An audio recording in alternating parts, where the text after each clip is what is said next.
అనంతపురం ఏఎస్పీగా పనిచేస్తున్న థియోఫిలస్ డబ్బులు తీసుకుని ఇవ్వకుండా చంపేస్తామని బెదిరిస్తున్నారని గుంటూరు జిల్లాకు చెందిన మరియమ్మ ఆవేదన వ్యక్తం చేశారు. ప్రజా దర్బార్లో మంత్రి లోకేష్ ను కలిసి థియోఫిలస్ పై ఫిర్యాదు చేశారు.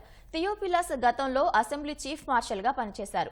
ప్రతిపక్ష నేతగా ఉన్న సమయంలో చంద్రబాబును అసెంబ్లీలోకి రాకుండా మెయిన్ గేట్ వద్ద థియోఫిలస్ అప్పట్లో అడ్డుకున్నారు. థియోఫిలస్ డబ్బులు తీసుకుని ఇవ్వకుండా వేధిస్తున్నారని లోకేష్ ముందు మరియమ్మ కుటుంబం కన్నీటి పర్యంతమైంది. 14 ఏళ్ల క్రితం 5 లక్షల రూపాయలు అప్పుగా తీసుకుని ఇవ్వకుండా భయభ్రాంతులకు గురిచేస్తున్నారని మరియమ్మ ఆరోపించారు.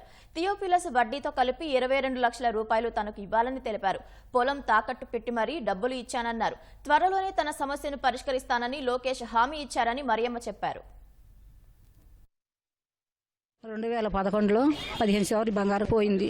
తర్వాత 3 నెలలకి బండి కూడా పోయింది. తర్వాత నాకు ఎవరు న్యాయం చేసేవాళ్ళు బంగారం రాదు కావాలని మా ఆయన 2015లో హార్ట్ అటాక్ చనిపోయాడు. అప్పుడు చనిపోయిన 3 నెలలకు వచ్చాడు. థియోఫిలస్ మంటి థియోఫిలస్ సొంత మక్కలుడు నన్ను మలకరించినట్టు పరామర్శించినట్టు చేసి గుంటూరు తీసుకెళ్లి ఆంటీ నాకు 5 లక్షలు కావాలి అవసరం అంటే అయ్యా అంకుల్ చనిపోయాడు ఆడపిల్ల గలదని బంగారం కూడా పోయిందయ్యా అంటే బంగారం నేను ఇప్పిస్తాను కొద్దిగా లేట్ పట్టింది 3 నెలల్లో నేను ఇస్తాను ఆంటీ ఆయన అంటే నా దగ్గర లేవు కదా అంటే నీకు పొలం తాకట్టు పెట్టమన్నాడు. నేను నమ్మి ఆయన్ని నా పొలం తాకట్టు పెట్టి ఒక రైతు దగ్గర 5 లక్షలు ఇచ్చాను. మళ్ళీ అడుగుతా ఉంటే నేను ఎక్కడ లేనా అంటే నేను ఇస్తాను అన్నాడు. నేను అతను డబ్బులు అడుగుతున్నానని ఎవరు ప్రేమ్ కుమార్ అంట గుంటూరులో నాకు తెలియదు. ఆయన దగ్గర నేను 3 లక్షలు తీసుకున్నట్టు ఫోజరీ సంతకం పెట్టి కోర్టుకు వేసాడు. ఆ జడ్జి గారు ఆ సంతకాలు నా దగ్గర పెట్టించుకొని ల్యాబ్ పంపించారు. ఆ సంతకం నాది కాదని వచ్చింది. అయితే ఇప్పటికి 7 లక్షలు అయినాయి ఆమె చేత కట్టియాలని ఆయన మళ్ళీ ఫోన్ చేసి వాళ్ళ ఫ్రెండ్లకు చెబుతుంటే 7 లక్షలు నేను ఎందుకు కడతాను నా సంతకం కదని నేను చెప్పాను అనమాట. ఇంకెట్టా నేను చాలా మందికి పోలీస్ స్టేషన్కి వెళ్తుంటే ఎవరు పట్టించుకోవట్లేదు. వేరే ఫ్రెండ్ల చేత నాకు ఫోన్ చేపిస్తున్నాడు. ఆ నాన్న ఉన్నాడు నాకు జగనన్న ఉంటాడు జగనన్న దగ్గర ఉంటున్నాను సుచరిత గారు వీళ్ళందరూ పెద్ద వాళ్ళు నా దగ్గర ఉన్నారు.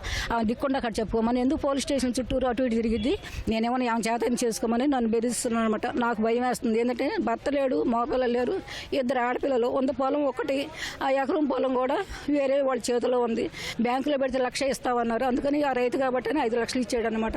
ఆ డబ్బులు తీసుకుని నన్ను ఎట్ట మోసం చేస్తూ నాకు బంగారం పోయింది. ఈ 5 లక్షలకి 22 లక్షలు అయింది. నేను వడ్డీ ఎట్టగట్టుకోవాలి అసలు ఎట్టగట్టుకోవాలి మరి తను నేనేం చేయాలి? 8 సంవత్సరాల నుంచి దొంగ సంతకాలతో పెట్టి నన్ను ఇబ్బంది పెట్టి పోలీస్ కేసులు నేను ఎందాక భరించాలి? నా వయసు ఇప్పుడు 64 సంవత్సరాలు.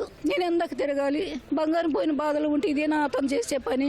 ఇంతేనా జరగాల్సింది? మాకు ఇంతేనా న్యాయం చేయాల్సింది పోయి మమ్మల్ని అన్యాయం చేసి దిక్కులేని వాళ్ళని మా ఆయన సులువుగా తీసుకొని మమ్మల్ని ఈ రకం చేస్తున్నాడు. ఇప్పుడు లోకేష్ గారే లేకపోతే నా పరిస్థితి ఏంది?